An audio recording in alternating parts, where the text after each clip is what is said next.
Hoje vai ser um tema super especial para mim. 10 coisas que eu aprendi em 14 anos de odontologia domiciliar. Então eu venho aqui dividir minha experiência, mas acima de tudo, trocar a experiência com vocês, tá certo? Então tô aqui dando esse oi. Vou falar cada uma das coisas que a gente considerou mais importantes. Na verdade, eu poderia dizer, 30, 40 coisas que eu aprendi. Porque eu aprendi muita coisa. E eu quero aprender muita coisa, né? Comecei com Gonzaguinha aqui, porque eu acho que tem tudo a ver, né? Viver e não ter a vergonha de ser feliz, cantar e cantar, a beleza de ser um eterno aprendiz. Então, 14 anos... Gente, eu tenho muito que aprender. Essa poderia ser a primeira coisa que eu aprendi, mas eu nem vou citar isso, né? Eu acho que eu aprendi que a gente tem que ser um eterno aprendiz, com certeza. Mas vamos lá. Primeira coisa, se alguém puder depois ir digitando aqui, primeira lição, aí vocês colocam aí, os equipamentos não são o mais importante para o serviço. Então, primeira coisa que eu aprendi nesses 14 anos de odontologia domiciliar é que os equipamentos, eles não são o mais importante para o serviço. É interessante que quando a gente conhece alguém que está iniciando um serviço e que foi pouco orientado, normalmente a primeira atitude, a primeira iniciativa é comprar um equipamento odontológico portátil.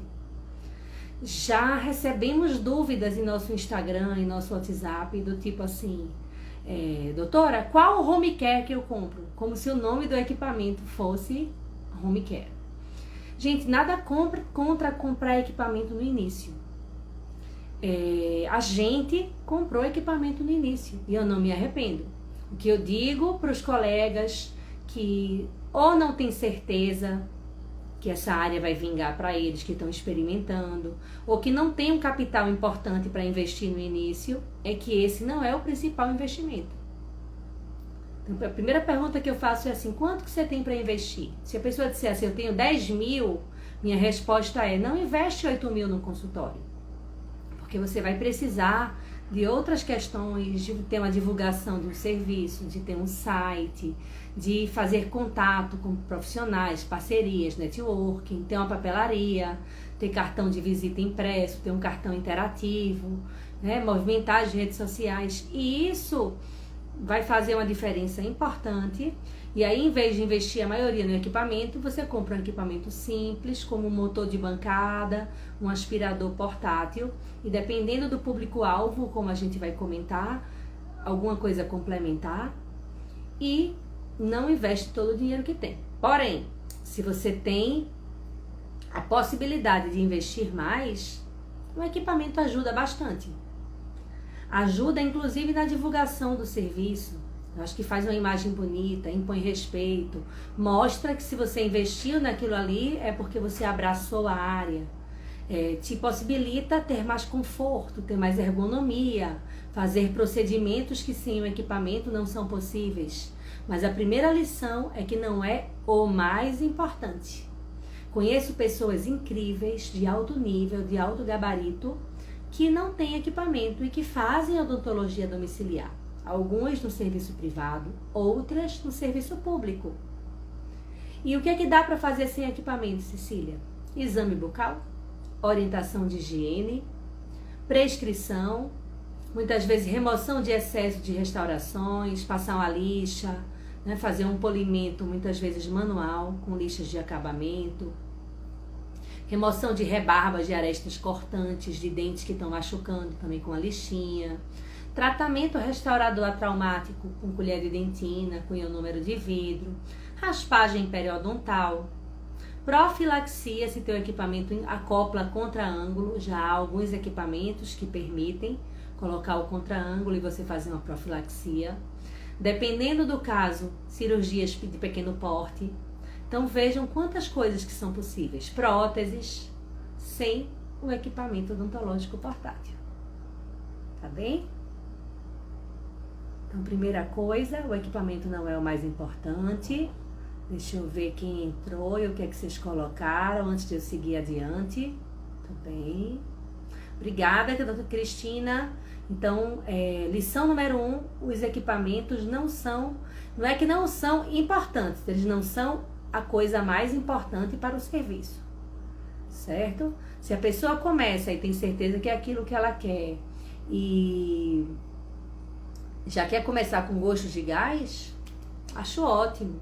Não acho que todo mundo não deveria comprar equipamento, de maneira alguma. Tá certo? Mas para algumas pessoas é necessário ir devagar, para outras é possível começar investindo. Depende da quantidade, da quantia que a pessoa tem para investir. Segunda coisa que eu aprendi, quem puder anotar para mim, definir o público-alvo economiza esforço, tempo e recursos. Então, segunda coisa que eu aprendi nesses 14 anos de odontologia domiciliar, definir o público-alvo economiza tempo, esforço e recursos. Quando eu falo de recursos, gente, não é só dinheiro, não.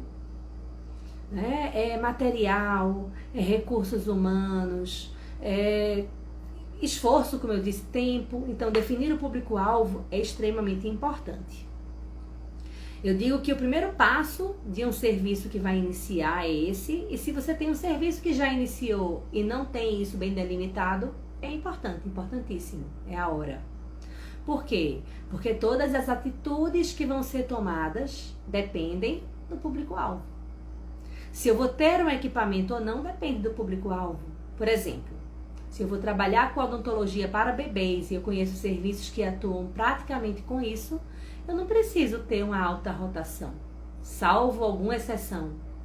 A pessoa vai fazer muito mais do que orientar sobre amamentação, sobre higiene da boca do bebê, sobre dentes neonatais ou natais, fazer o teste da linguinha, fazer a frenotomia.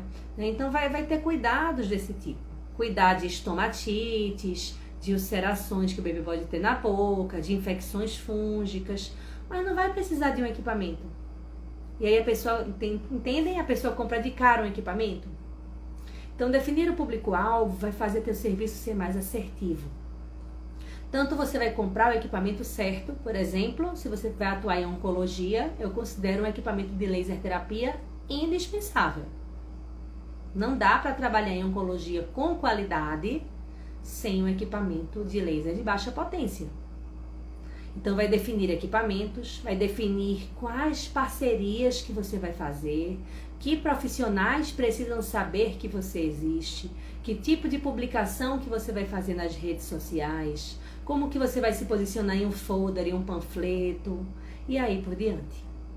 Tá bem? Então, talvez até essa fosse a mais importante, né? Que definir o público-alvo economiza tempo, esforço e recursos. Gente, se tiver comentário, vão colocando aqui. Obrigada, Cristina. Obrigada, gente, pelas anotações. Ajuda muito. Especialmente para quem vai ver depois, já ver gravado. Tá bem? E aí, se alguém discordar ou quiser que a gente se aprofunde em alguma das coisas que eu tô falando, é só avisar aqui.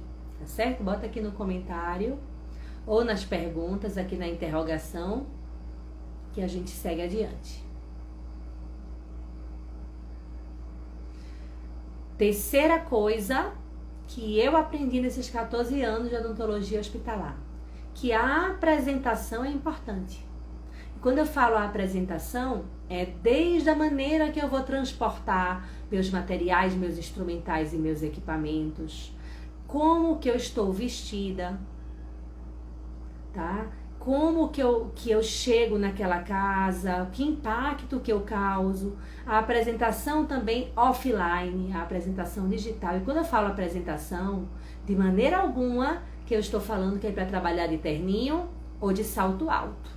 Pelo contrário, tá bem? Eu acho que cada pessoa, cada profissão, ela tem um estilo. Você vai no restaurante, tem um chefe de cozinha, tá lá com a doma, toda limpa, toda bonita, de repente até com um chapeuzinho ou com um lenço na cabeça, você já confia, poxa, o cara é profissional. Você nem viu a qualidade, mas pela apresentação você já tem essa impressão. Então eu não acho bacana a gente ir de chinelo, de sandália de dedo, né, de uma basqueteira colorida pink, rosa choque, amarelo berrante, de roupa muito colada. Tem que ser uma coisa que permita o movimento, que ajude no calor, porque em geral a odontologia domiciliar é quase sinônimo de calor, né?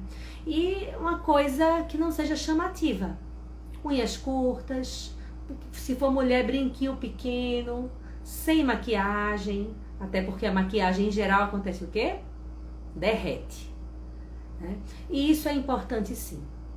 Bem, não é questão de status, de se vestir bem, é de você estar dentro da ocasião, de uma forma inclusive confortável para você trabalhar. Exemplificando para vocês, esses dias eu fui atendendo uma casa e tinha chegado uma profissional de outra área, que foi indicada pelo serviço de odontologia domiciliar, que o paciente estava cadastrado, uma fisioterapeuta, ou era uma fonoaudióloga, agora eu não lembro, e já estou nessa casa há coisa de 12 anos. Indo ali periodicamente. E já tenho intimidade com a mãe do rapaz. E aí ela chegou pra mim e fez assim: Cecília, você tá vendo que não dá certo essa moça que chegou aqui? Eu já vou falar com o home care e pedir que ela não venha mais. Com alongamento de unha e gel, as unhas enormes, parecem garras. Quando ela começar a manipular meu filho, vai furar ele, junta sujeira dentro dessa unha. Toda maquiada, de cabelo solto. E como é que vai ser? O cabelo batendo em cima do meu filho? De salto alto? Não quero não. Quero uma pessoa que esteja preparada e apropriada para esse serviço. E, gente, essa história foi real. Eu acho que foi sexta-feira passada. E chamou muito minha atenção. Porque a realidade é que no consultório a gente está tendo contato com o paciente, o familiar, o cuidador, que foi ali, né, que foi levar o paciente. Se ele é autônomo, ele foi sozinho, só com o paciente. Se ele foi acompanhado com aquela família. Mas no domicílio, a gente às vezes tem uma plateia maior. Eu passo numa sala, tem outros familiares. Muitas vezes o paciente tem mais de um cuidador. E já teve situações que eu estava atendendo, de repente eu ouço um barulho. Era uma câmera que estava no quarto. E uma pessoa que morava em outro país, que era filha, estava conversando comigo pela câmera. E eu estava sendo observada. Certo? Então a gente está sendo observado sim. E aí eu estou falando de vestimenta, mas aqui eu falo também das malas. De você estar com malas em bom estado, bem conservadas, bem limpas. Se possível, que as malinhas elas sejam de material rígido, que possa passar, fazer uma desinfecção, ou com álcool, ou com ácido peracético. Vê que bacana se chegar na casa de alguém e antes de atender, você fazer essa desinfecção, você fazer a troca de um calçado. Para quem curte propé, botar um propé, a gente não curte.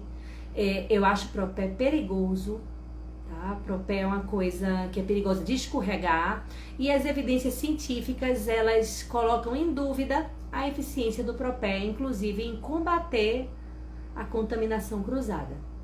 Que é que a gente começou a fazer, que é um hábito que eu quero levar para o resto da minha profissão, ter um sapato para aquele atendimento. Então eu chego lá com minha sapatilha, com o sapato, um mule, com alguma coisa, e coloco o sapatinho a crocs para aquele paciente, que é só enfiar o pé. E a gente tem mais de uma, se eu tiver mais de um atendimento no dia, eu vou trocar para não usar na mesma casa, tá? E isso é apresentação também.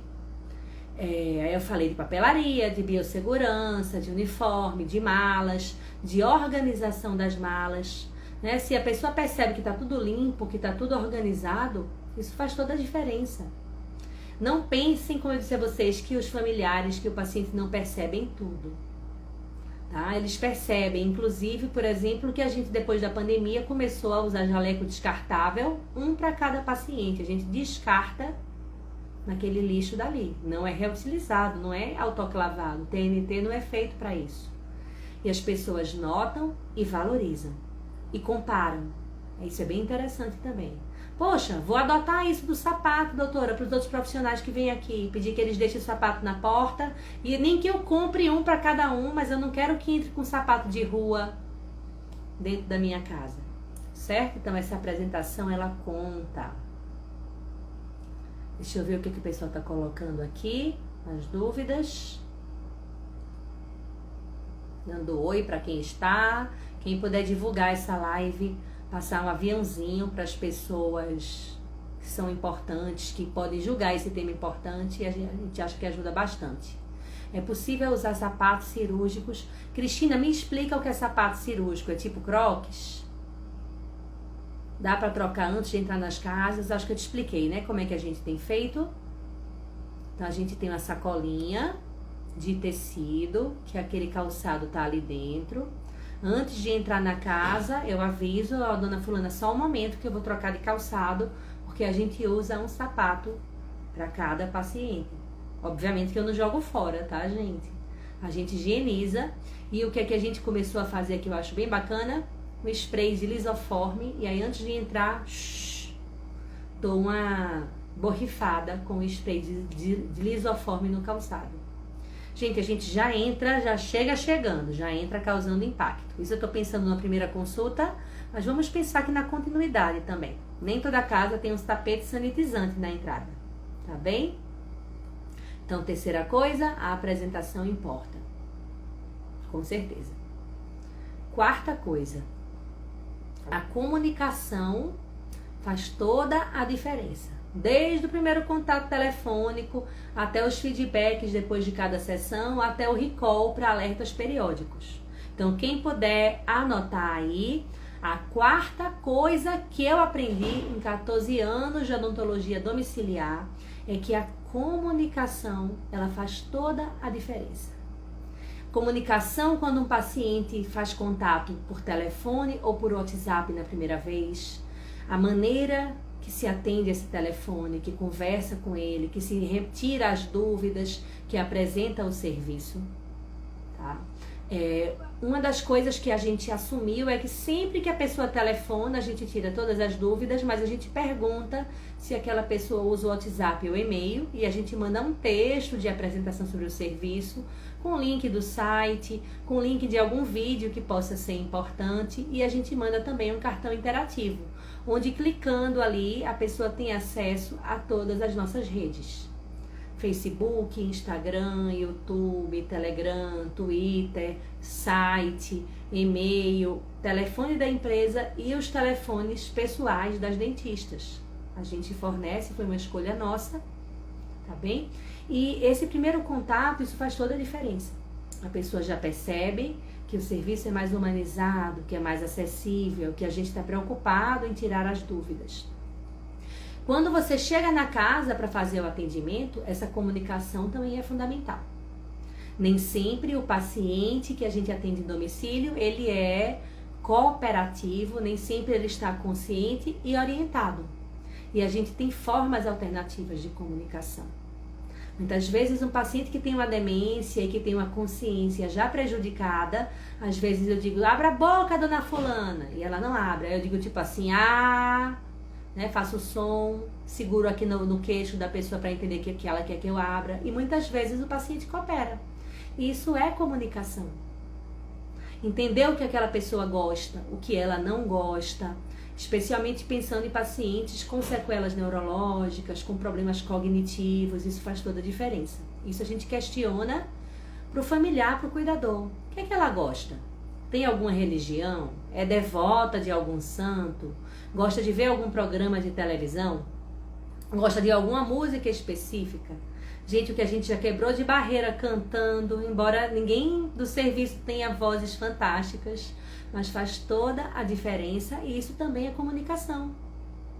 Em outras circunstâncias, em pacientes que muitas vezes são conscientes e orientados, mas não verbalizam, não conseguem mais fonar por qualquer questão, ou porque estão com a traqueostomia e não conseguem fonar ainda, né? Tá com o balonete inflado ali, ou porque tem alguma doença degenerativa e perderam essa capacidade de musculatura e de fonação, a parte laríngea. E aí a gente utiliza muitas vezes réguas de comunicação, que são como se fossem quadros ou cartazes, que tem sim, não, tem A, B, C, tem o alfabeto, tem número, né? E a gente muitas vezes se comunica também assim. Seu fulano, o senhor tá com dor? Se for sim, fecha o olho uma vez. Se for não, duas. Ele fecha o olho uma vez e abre. Sim.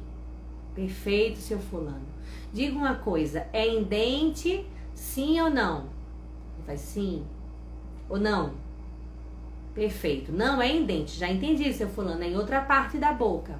É na língua? Sim. O senhor pisca uma vez. Não, o senhor pisca duas. E aí, gente, quando a gente vê, a gente chega no que é necessário. Obviamente que a gente examina e tudo mais, mas eu acho que comunicar-se com o paciente é muito importante. Se apresentar. Tem sessão que a gente se apresenta 8 vezes, porque a pessoa esquece quem é a gente e o que, é que a gente está fazendo ali. Né? Então é importantíssimo isso, saber o que a pessoa gosta, saber o que ela não gosta para nem tocar nesse assunto, isso é comunicação. E aí a comunicação também com os cuidadores, que muitas vezes vão auxiliar na rotina diária de higiene bucal, como que eu vou atingir essa pessoa, qual é o grau de instrução, porque a gente sabe que tem cuidadores e cuidadores. Eu tenho cuidadores analfabetos e tenho cuidadores, muitas vezes, que tem curso superior. Muitas vezes um cuidador familiar, ou alguém que está ali, está fazendo uma faculdade de enfermagem, de odontologia, e a maneira de a gente se comunicar é diferente.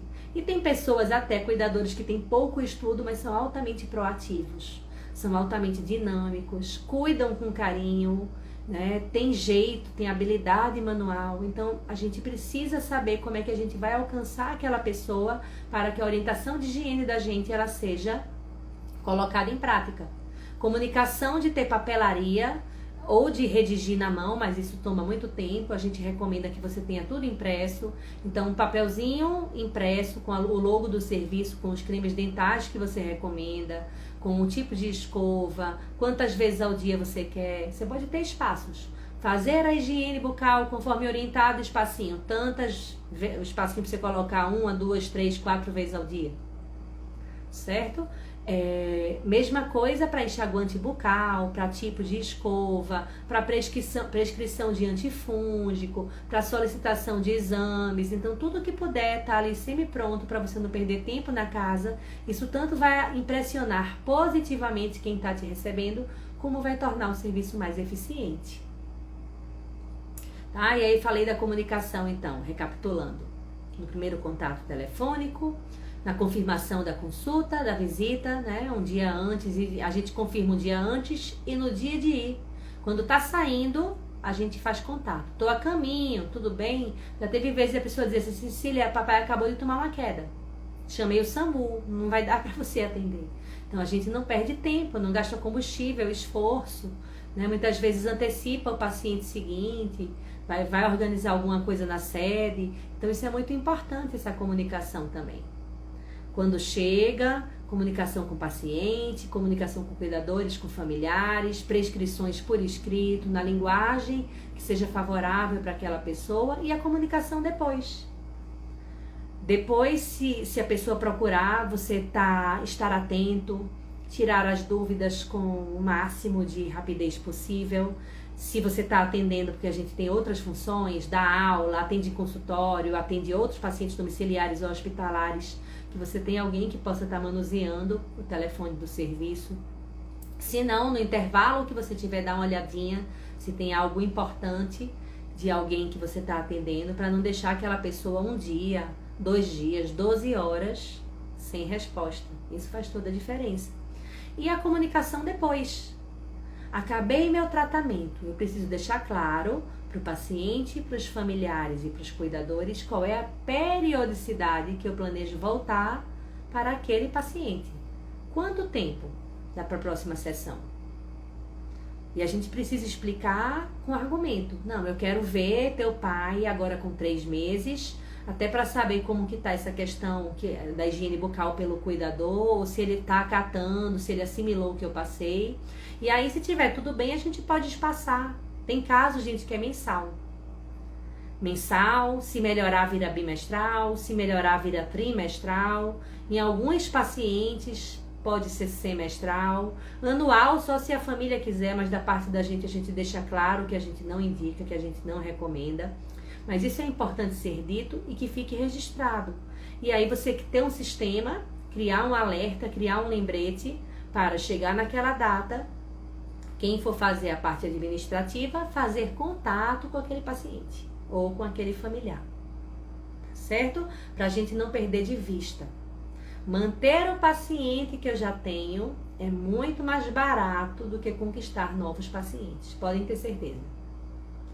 certo? É muito mais barato e a gente às vezes se preocupa em estar divulgando nas redes sociais para novos pacientes e não cativa o paciente que a gente já tem, certo? Então a quarta coisa que eu aprendi em 14 anos de odontologia domiciliar é que a comunicação é extremamente importante. Deixa eu ver o que vocês colocaram, se alguém colocou aqui alguma coisa. Tô achando que vocês estão caladinhos. Eu fico triste. Fico assim, quase deprimida. Música é tudo. Gente mandando beijo, batendo palminha, dizendo que aprendeu muito com a gente. Fico muito feliz com esse carinho e com esse feedback. Tá? E aí vamos lá então para os próximos aprendizados. Vou pedir para alguém digitar para mim. Quinta coisa que eu aprendi em 14 anos de odontologia domiciliar. O aspecto da casa, a renda familiar, né, o carro que está ali, a mobília e tudo mais, não são determinantes na qualidade do cuidado que o paciente vai ter, na higiene bucal que ele tem, nem no fechamento de tratamento. Isso é quase doido, né, gente? Mas é verdade. Como assim, Cecília? Vamos aqui comigo. A gente já teve em casas altamente luxuosas, bem decoradas, com 3 carrões importados na garagem, passou um orçamento, sei lá, de um salário mínimo e o pessoal não fechou porque falou que estava caro. Já aconteceu. Ou que pediu 1000 descontos, ou que dificultou o tratamento, ou quando a gente quer fazer retorno periódico, não, quando eu precisar eu lhe chamo. Aí quando chama, que a gente vai um tempo depois, aquela boca está em situação de calamidade, com 8 cáries novas, com pessoas que têm plenas condições de arcar com o atendimento. Enquanto que outras situações a gente atende pessoas simples e posso dizer para vocês que a gente atende da classe A até a classe D. Não é nem até a C, é até a D. Tem casas que a gente vai que não tem forro, que tem mobília super simples, que não tem nem cama, só tem rede, que o acesso é difícil, mas que o que a gente pedir, eles providenciam, tanto em termos de conduta, de frequência, de providenciar produtos. Se a gente pede um fono, dá um jeito de arrumar uma fono, dá um jeito de pagar o tratamento. Gente, a gente já viu casas que fizeram vaquinha que cada pessoa da família dava ali 50, dava, e fecha o tratamento. E se eu disser que eu quero voltar daqui a 3 meses, fecha. Então, pessoas simples, que se eu disser que a higiene bucal é 3 vezes ao dia daquela maneira, vão executar com perfeição, enquanto que outras pessoas que têm 2 cuidadores e que têm renda alta e parece que a gente está chovendo no molhado, certo? Então, a quinta lição é que o aspecto da casa, as condições financeiras, nem sempre são determinantes, nem na qualidade de cuidado, de higiene bucal que o paciente vai ter, nem no fechamento de tratamento. Alguém já teve alguma experiência assim? Se sim, conta pra mim. Conta pra mim aqui nos comentários. Se já atendeu gente simples, que fechou sem titubear, que às vezes não pede nem pra parcelar, que paga à vista, que dá um jeitinho, né? Que dá um jeitinho e que vai lá e que faz. Ó, Patrícia Maranhão, minha querida, a gente adora te ouvir, obrigada. Marina, a gente adora tuas lives, perfeita aula, ficamos vidrados. Uau, Simone. Né? Fico feliz, gente, de poder compartilhar um pouquinho de experiência. Isso não tá nos livros, né? Não tá nos livros, vai dar do dia a dia da gente para vocês. Olha aqui, a Mariana, ela fala que acontece muito também. Doutora Cristina, só que no consultório, acontece no consultório também, né? Isso é uma ilusão. Eu conheço gente mega simples, gente, gosto, não sei nem descrever para vocês, assim, de uma simplicidade e dá um jeito, né? E gente com muito dinheiro e a coisa não flui. Vamos lá, então?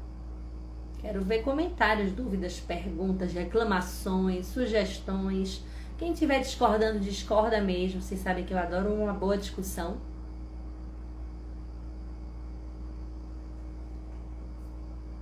Patrícia, no consultório também vejo isso. Pacientes mais simples e que às vezes não pedem nada, apenas perguntam como podem pagar. Com certeza, Patrícia. E gente que teve uma pessoa que me pediu um desconto, como foi a história, porque estava muito caro. O primo dela que estava viajando, que estava de férias em Dubai, ou que era no Caribe, acho que foi no Caribe. Meu primo que está de férias no Caribe achou a sua proposta, o seu preço muito alto, doutora. Fiz, eu entendo. Será que quando o seu primo voltar das férias ele não consegue executar esse tratamento, já que ele cobra menos? Daí eu fiquei pensando assim, meu Deus, como é que esse cara conseguiu ir pro Caribe? E que falta de ética, né? De um colega estar desmerecendo o trabalho do outro. Não é verdade? Mas vamos que vamos em frente. Cristina, obrigada. Você hoje é minha legendeira oficial, viu? Ó. Muito, muito, muito obrigada. Tudo são prioridades. Sim, com certeza. Prioridades. Então vamos lá. Sexta coisa que eu aprendi em 14 anos de odontologia domiciliar é que os conhecimentos técnicos aprendidos no curso de graduação não são suficientes. Por mais que você estude numa faculdade top, que você faça projeto de pesquisa, de extensão, que estude, que de repente até tenha alguma visita domiciliar na graduação, mas aqueles conhecimentos ali não são suficientes. Eu preciso saber várias coisas que vão ser aprofundadas. A graduação ela é uma base. E aí eu posso complementar o que eu falei, que os conhecimentos técnicos aprendidos no curso de graduação não são suficientes, estender para os conhecimentos técnicos aprendidos no curso de odontologia hospitalar não são suficientes para fazer odontologia domiciliar com qualidade. Não estou desmerecendo, tá, gente? A odontologia hospitalar é fundamental, a gente trabalha com isso, a gente tem curso de habilitação de odontologia hospitalar. A odontologia domiciliar, pelas normas do Conselho Federal de Odontologia, ela é um ramo da hospitalar, embora eu não concorde que haja essa subordinação, porque eu entendo que são coisas diferentes, complementares, mas diferentes. Mas um curso de odontologia hospitalar também, ele não vai proporcionar tudo.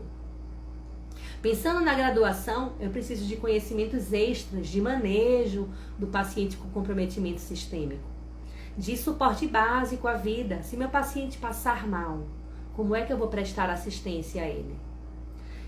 Noções de gerontologia, não necessariamente uma especialização de odontogeriatria, como a gente estava discutindo no grupo exclusivo dos alunos do curso.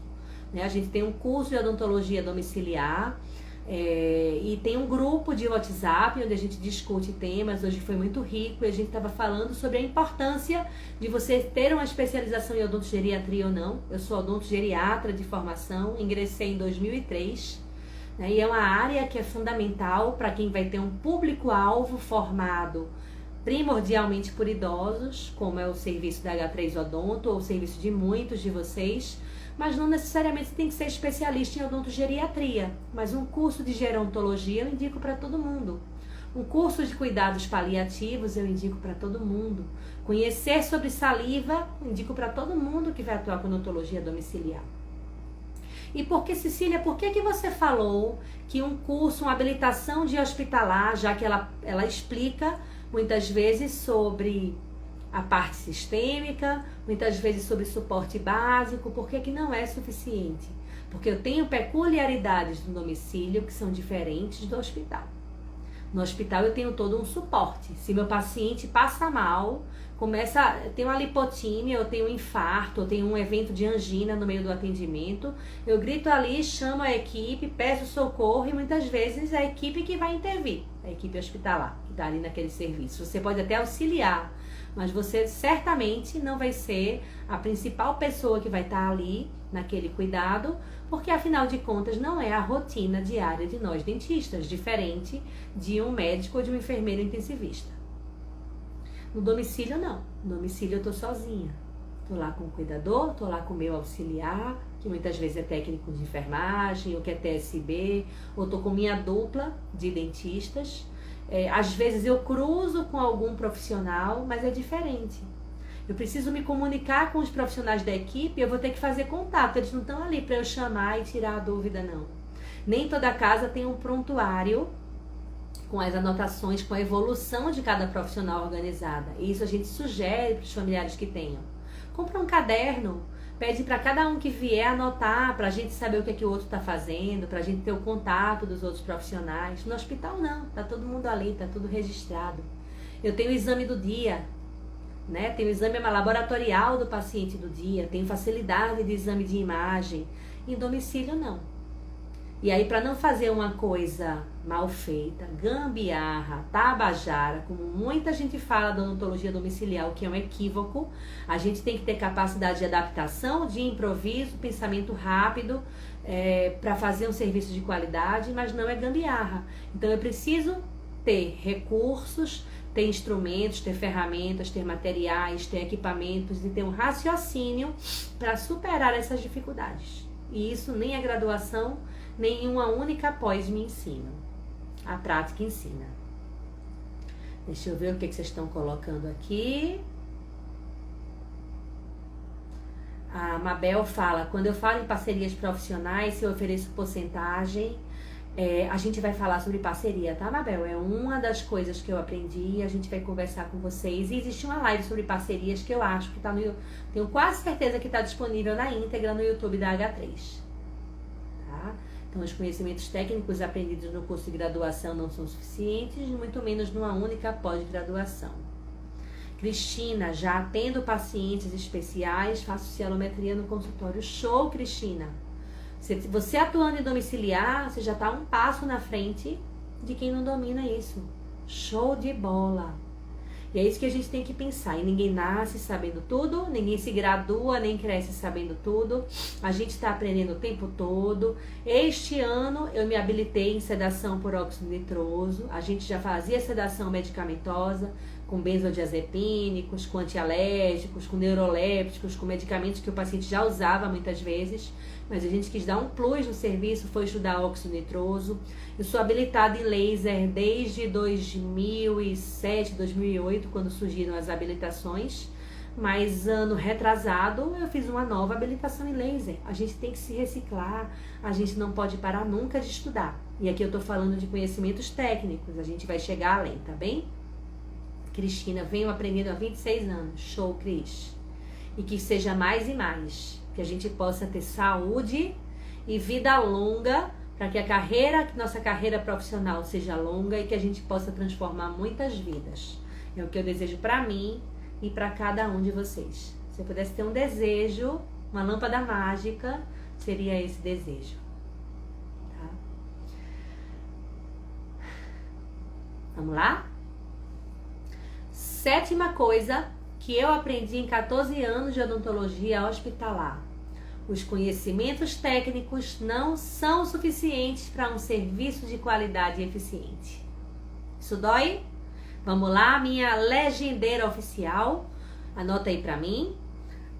A 7ª coisa que eu aprendi nos meus 14 anos de odontologia domiciliar é que os conhecimentos técnicos não são suficientes para um serviço de qualidade, seguro e eficiente.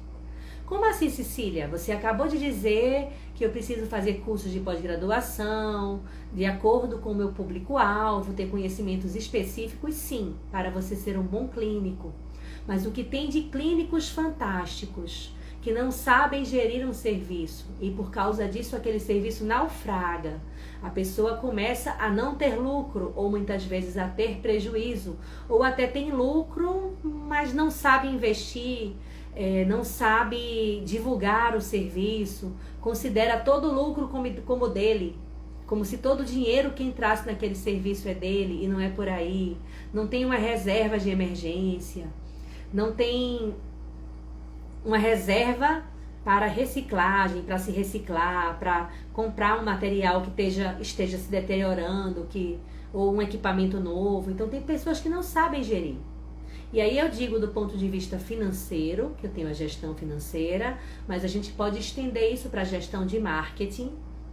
E marketing, a gente vai falar melhor online e offline. Quando eu estou batendo um papo com algum profissional da equipe, isso é marketing. Quando eu estou conversando com o cuidador, com o familiar ou com o paciente, fazendo algo diferenciado, algo humanizado, é uma ação de marketing, porque marketing é comunicação. Tá? Então, falei de gestão financeira, de gestão de marketing, de planejamento estratégico. A gente precisa planejar quais são as próximas ações, saber como que está meu serviço hoje, saber ter uma meta de onde eu quero chegar, ter uma data para alcançar aquela meta. Por exemplo, hoje nosso serviço presta em média 50 atendimentos por mês, mas a gente traçou uma meta que nos próximos 5 anos a gente vai chegar a uma média de 100 atendimentos por mês. Eu quero dobrar.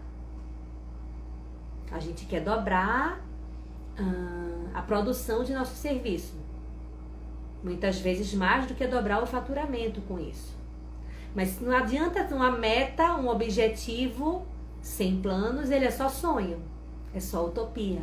Eu tenho uma situação de onde eu estou hoje, tenho o ponto que eu quero chegar e tenho estratégias que eu considero importantes para alcançar aquele objetivo. E à medida que eu vou lutando por aquilo, eu preciso observar se isso está funcionando e muitas vezes modificar meu plano. Tá? Então, planejamento estratégico é importante, ter noção de logística, ter noção de várias coisas, gente, que não são conhecimentos técnicos. Então, tenho que ser um bom técnico ou ter bons técnicos na equipe, ou os dois. Tá? Também não me imagino sendo só gestora. Hoje a gente trabalha muito mais com gestão do que antes. Eu tenho 2 turnos, professora Diana tem 2 turnos que a gente fica só na parte de gestão, sem atender pacientes. E isso fez o serviço girar de uma maneira muito mais eficiente, com muito mais qualidade e muito mais lucrativa. Então a gente precisa estudar outras áreas, sair da zona de conforto, buscar se qualificar, porque os conhecimentos técnicos apenas não são suficientes para a vida longa, para o sucesso, para o lucro, para a qualidade de um serviço. Deixa eu ver aqui o que vocês estão anotando para mim. Tem mais gente entrando. Se você entrou agora e considera que esse tema é importante para alguém, para algum colega que trabalha com pacientes com comprometimento sistêmico, com odontologia para pacientes com necessidades especiais, com odontologia hospitalar, domiciliar e aí por diante, manda um aviãozinho, marca essa pessoa. Tá? A gente vai deixar por um tempo curto, por um tempo determinado, essa live disponível. Então, tem uma boa notícia para vocês, é que hoje não vai sair do ar. Quem não viu hoje, pode ver amanhã ou depois, tá bem? Deixa eu ver o que mais. O Renato, pergunta como foi meu primeiro atendimento na odontologia domiciliar. Curioso, né, Renato? Bacana. Meu primeiro atendimento foi no curso de odontogeriatria, acompanhando um professor que tinha um serviço, ele estava fazendo uma prótese e eu fui uma vez atender com ele e fiquei encantada com aquilo. Depois eu fui ver um familiar de um amigo que tinha movimentos mandibulares involuntários e tinha muita dor na ATM. Então fui ver e na época eu não sabia muito o que fazer, fiz o que estava ao meu alcance. O primeiro atendimento oficialmente foi quando a gente voltou para Natal. Eu formei em 2003, no meio do ano, fui para fora estudar odontogeriatria, fui fazer mestrado depois, estudei outros temas e em 2007 eu voltei para Natal, Diana voltou alguns meses depois e quando estava nesse processo de voltar a gente montou a empresa e aí os primeiros atendimentos foram com pessoas conhecidas ou pessoas indicadas por pessoas conhecidas. Eu atendi um tio de Diana, atendi um primo dela que era idoso, atendi meu sogro, atendi pessoas indicadas por colegas dentistas, né? E o primeiro atendimento, no começo é muita adrenalina, gente. Quem disser que a boca não seca, que o coração não acelera. Obviamente que tem atendimento super tranquilo, né? Que a gente vai ali fazer a prótese do vô, que tem só uma dor no joelho, que tem a cadeira de rodas e a família acha sacrificante levar para o consultório. Então é um atendimento por comodidade, porque ele poderia ser ambulatorial com algum esforço. Mas tem atendimento de pessoas, muitas vezes, com doenças incuráveis, em situação, em algumas vezes, terminais. Paciente que está com dependente de oxigênio, com dieta via sonda, com um soro, né? Isso psicologicamente é difícil. E aí a gente foi errando, não tinha curso, não tinha redes sociais, não tinha live, não tinha quem dividisse essa experiência conosco. Foi na base da tentativa, erro e acerto. E isso me motiva, inclusive, de a gente estar fazendo lives como a de hoje. Coisas que eu aprendi numa linguagem simples, num tempo curto, passar essa experiência para vocês. Deixa eu ver o que mais que vocês colocaram aqui. Conhecimentos técnicos não são suficientes, preciso conhecer gestão. Essa foi a 7ª coisa que eu aprendi, tá? Vamos para a 8ª coisa, 8ª dica. 8ª coisa que eu aprendi em 14 anos de odontologia domiciliar é que ter checklists, ter procedimentos operacionais padrão, ter diretrizes, ter protocolos organizados fazem toda a diferença. Isso é uma consequência, uma subdivisão da gestão, da maneira de gerir meu serviço. Gestão também é organização, mas eu quis falar especificamente disso. Isso no início a gente percebeu que era importante. Porque a gente ia fazer uma cirurgia, por exemplo, e se separasse o material de cabeça, podia esquecer algo fundamental, como um fórceps específico ou um porta-agulha. E fazer sutura sem porta-agulha é super difícil, não é verdade? Então, a gente começou a elencar, a fazer uma listinha com tudo que tinha para cada procedimento. Exodontia, tudo que eu tenho que levar. Prótese total, primeira sessão, moldagem anatômica, o que é que eu tenho que levar. Segunda sessão, moldagem funcional, se eu for fazer uma prótese pelos métodos convencionais, o que é que eu tenho que levar. Terceira sessão, adaptação da base de prova com rodete de cera e registro interoclusal com escolha de dente, separa o material. E a gente foi fazendo esse checklist. Hoje é um papel A4, frente e verso, com letras pequenas, plastificado, tenho também alguns só impressos, e a gente ou o funcionário, quando vai separar, a gente muitas vezes vai riscando o que separou. Dica bacana, a gente quando vai atender, tenho 2, 3 atendimentos naquele turno, eu pego uma malinha de mão para cada paciente, identifico com uma etiqueta naquela malinha e tenho um material instrumental daquele paciente naquela malinha. Então eu tenho a mala maior com EPI, com material de consumo, mas o instrumental do seu João tá na malinha, de Dona Maria tá na outra, de Dona Edileuza tá na outra. E, gente, isso além de organização, de evitar que você desça com um bocado de coisa, que você esqueça coisa na casa do paciente, isso é um carinho. A família vê que tem o nome dele ali, que a gente teve o cuidado de separar as coisas especificamente para ele. Isso acaba tendo uma repercussão no marketing da gente. E essa organização é fundamental. Para você não ter a contrariedade, o dessabor de chegar no meio de um atendimento e muitas vezes ou ter que falar para a família que você esqueceu de algo fundamental e vai ter que voltar outra hora, ou de dar uma enrolada, como muita gente diz, de dizer assim, não, é porque hoje ele está cansado e aí eu prefiro fazer outro dia. Tá? A mentirinha do bem, mas a questão não é essa. A questão é que isso vai fazendo você ficar mais cansado, diminui teu lucro e pode trazer uma imagem negativa frente às pessoas que estão ali te observando. Então essa organização é indispensável. A gente, depois de um tempo, começou ou a ter mais de um funcionário ou a trocar de funcionário.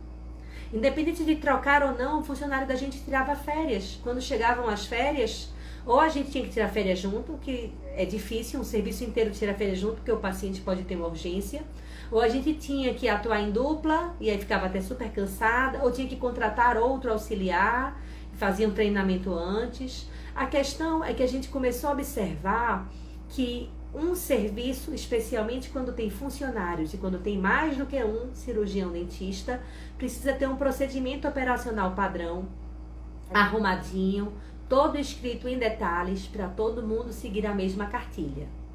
Como assim? No POP da gente está desde o contato telefônico, a confirmação na véspera, a confirmação quando está saindo, separar as coisas com base no checklist, identificando a malinha, chegar na casa do paciente, trocar de calçado, passar o lisoforme no calçado que a gente vai entrar, lavar as mãos antes de qualquer coisa, muitas vezes antes disso desinfectar as malas e os equipes que a gente está levando, se paramentar. Percebem? E aí tem todo um detalhe aí. Se paramentar, cumprimentar o paciente, checar sinais vitais. Se aquilo não foi visto recente, você checar enquanto teu funcionário ou tua dupla está arrumando ali a mesa de trabalho. E aí se tem mais de uma pessoa vai atuar de um jeito, outra pessoa vai atuar do outro e vira uma bagunça. E aquele serviço acaba ficando com uma imagem ruim. Então, se a gente quer ter um controle de qualidade, a gente precisa ter tudo escrito igual a receita de bolo, tá bem? Então, repetindo, a 8ª coisa que eu aprendi em 14 anos de atuação em OD, em odontologia domiciliar, é que checklists, POPs, protocolos, diretrizes são fundamentais para um serviço eficiente. Deixa eu ver o que vocês colocaram aqui. Quero mais comentários, gente. Conta a história de vocês. Fala que a professora tá charmosa. Hoje eu passei até maquiagem. Tô sem filtro aqui. Coloquei música de Gonzaguinha. Comenta aí comigo pra eu saber que vocês estão aí, tá bem? Então vamos lá, doutora Duda. Na primeira consulta domiciliar, vocês avaliam e depois planejam ou já levam todos os materiais? Duda, não tem regra. Vamos lá. No início da atuação da gente, a gente fazia só a avaliação com orientação de higiene, com prescrições, com solicitação de exames. Se o planejamento não fosse muito complexo, já deixava um plano de tratamento com valores, já explicava ali para o paciente ou para os familiares. E aí, se já possível, já agendava a consulta seguinte, já saía dali agendado, se não ia ser por telefone. E quando era urgência, a gente ia com o material. Então, a gente conversava com o paciente ou com o familiar antes para entender o que é que ocorre. Não, papai, é uma revisão, Cecília. Estou aqui para uma revisão, eu quero fazer uma prótese nova. E aí, a gente, dependendo do caso, a gente marcava um horário para dar início. Em outras situações, especialmente nos casos de urgência, a gente já ia munida de recursos ali. Hoje, com a pandemia, a gente começou a entender e com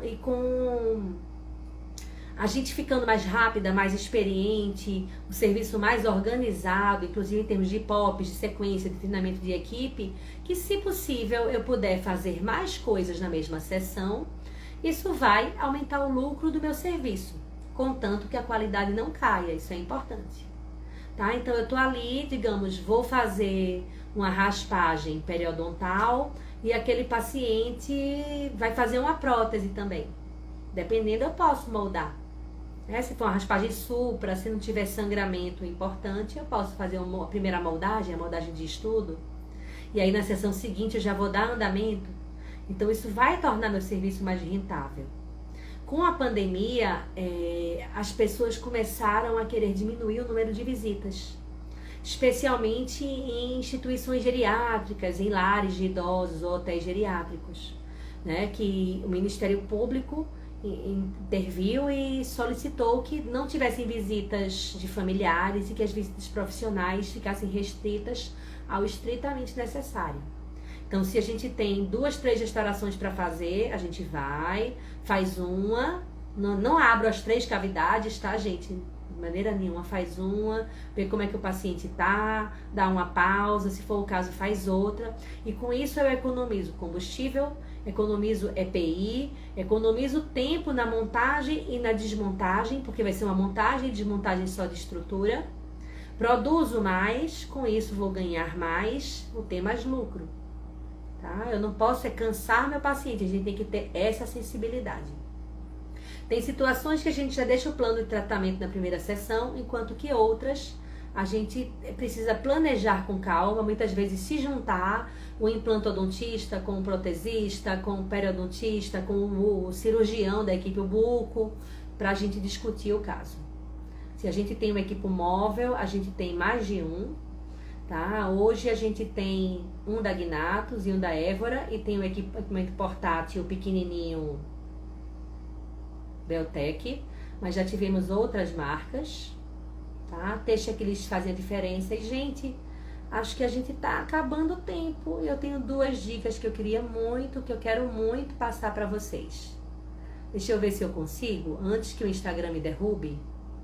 Patrícia fala que os pops deixam a gente mais tranquilo. Deixam sim, tá? Não é engessado, mas deixa mais tranquilo. Vamos comigo então. De novo para eu fazer o dedinho direito.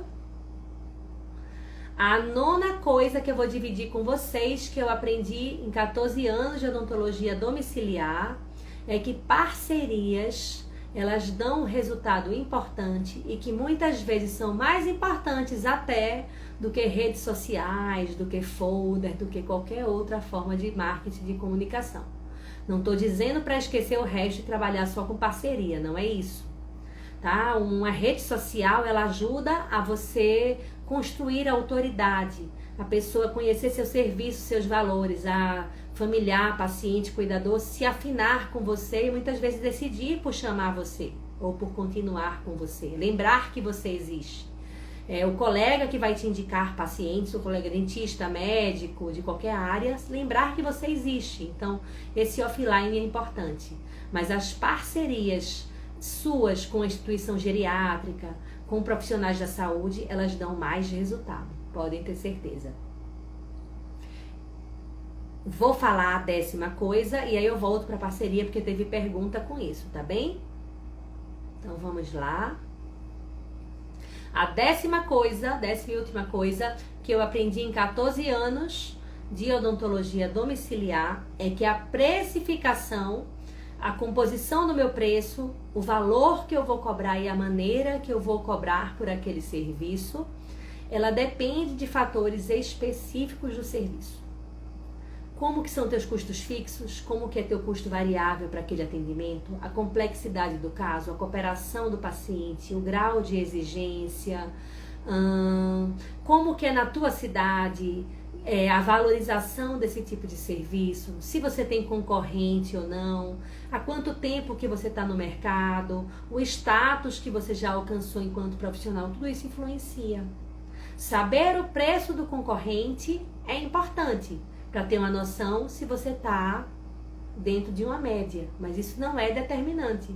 De repente, teu concorrente está cobrando errado, ou de repente ele tem custos diferentes do teu, ou tem metas, estratégias diferentes das tuas.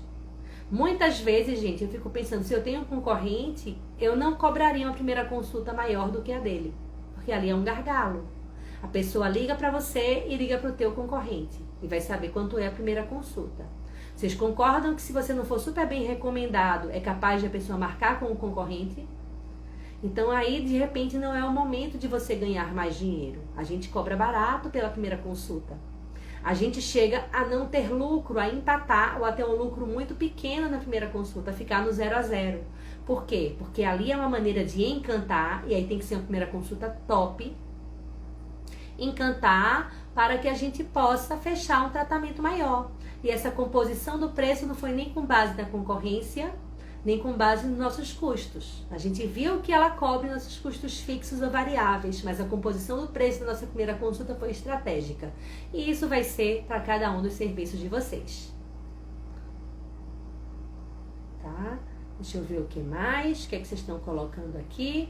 Patrícia fala que a questão da precificação é muito especial, é a parte mais difícil, Infelizmente, profissional de saúde, a gente é treinado, doutrinado de uma maneira como se ter lucro fosse feio, como se o serviço da gente tivesse que ser filantrópico, fosse uma coisa, uma vocação, um dom, e por que não ser uma vocação, um dom, mas ser algo que seja o sustento, daquela família, que te dê conforto, que permita se atualizar para você prestar um serviço cada vez maior, por que não? Né? Então essa precificação ela é importante, é uma tarefa árdua, requer cálculos, requer planilhas, não pode ser na doida. Você até pode fazer na doida e dar certo, mas não é a melhor maneira.